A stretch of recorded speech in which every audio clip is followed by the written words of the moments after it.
Għaddejja ġmiela l-ħidma biex fl-Isptar Karen Grech tinfetaħ Stroke Rehabilitation Ward, sala li se tkun l-ewwel tat-tip tagħha u li fiha se tilqa' pazjenti li wara li jkunu nataw il-kura meħtieġa f'Mater Dei jekk ikun meħtieġ jintbagħtu għal kura riabilitattiva mingħat ta' aspetti. Tim ta' esperti minn Partners Global Healthcare u minn Spaulding Rehabilitation Hospital ġew f'pajjiżna biex tissaħħaħ il-kollaborazzjoni ma' Vitals Global Healthcare li qed terġa' tagħti l-ħajja lill-Isptar San Luqa, Karen Grech u l-Isptar Ġenerali ta' Għawdex. Dr. Randy Black Sheffer, direttur mediku ta' Spaulding Rehabilitation Hospital, spjegatilna kif studji wraw li faċilitajiet bħal din iżidu r-rata ta' nies li jtejbu l-kundizzjoni tagħhom, inaqsu r-riskju ta' apoplesija oħra u saħansitra jnaqsu r-rata ta' mwiet.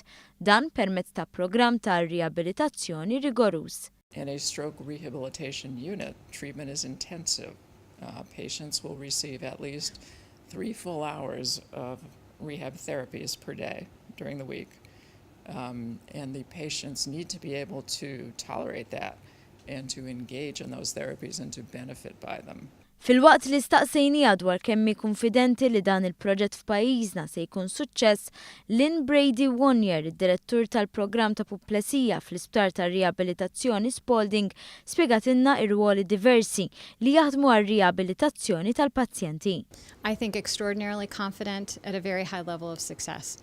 And so this team of individuals, so we've talked about the rehabilitation physician, geriatricians in many cases, the rehabilitation nurse, physiotherapy, occupational therapy, speech-language pathology, the social worker, the psychologist on the team, they all come together and make sure that they're helping to support that patient and the family in being able to meet their goals.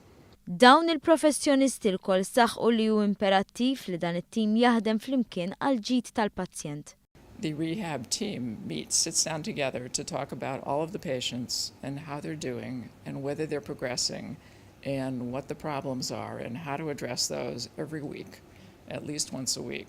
So there is unusually good team collaboration in that everyone sits at the same table and talks about each patient to try to maximize their outcome, with the expectation that we'll be able to get most, if not all, of these patients back home at the end of the rehabilitation stay. Biex din il-faċilità taħdem bl-aqwa mod, numru ta' professjonisti Maltin qed jitħarġu, fosthom anke biż-żjara li saret fl-Istati Uniti.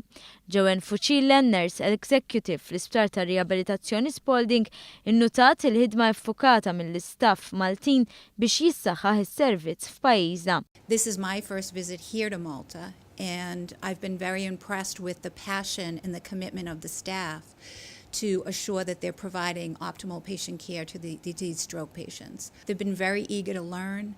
They've been very eager asking questions. They've been very open about the areas where they feel we need to improve care and also where we need to look at optimizing their staffing so that they can provide the patient care that's needed to these very complex patients. Għal daqstant Partners Healthcare International u Spaulding Rehabilitation Hospital li msieħba ma' Vitals Global Healthcare huma pożittivi li l-livell ta' kura f'pajjiżna se jkompli tiela.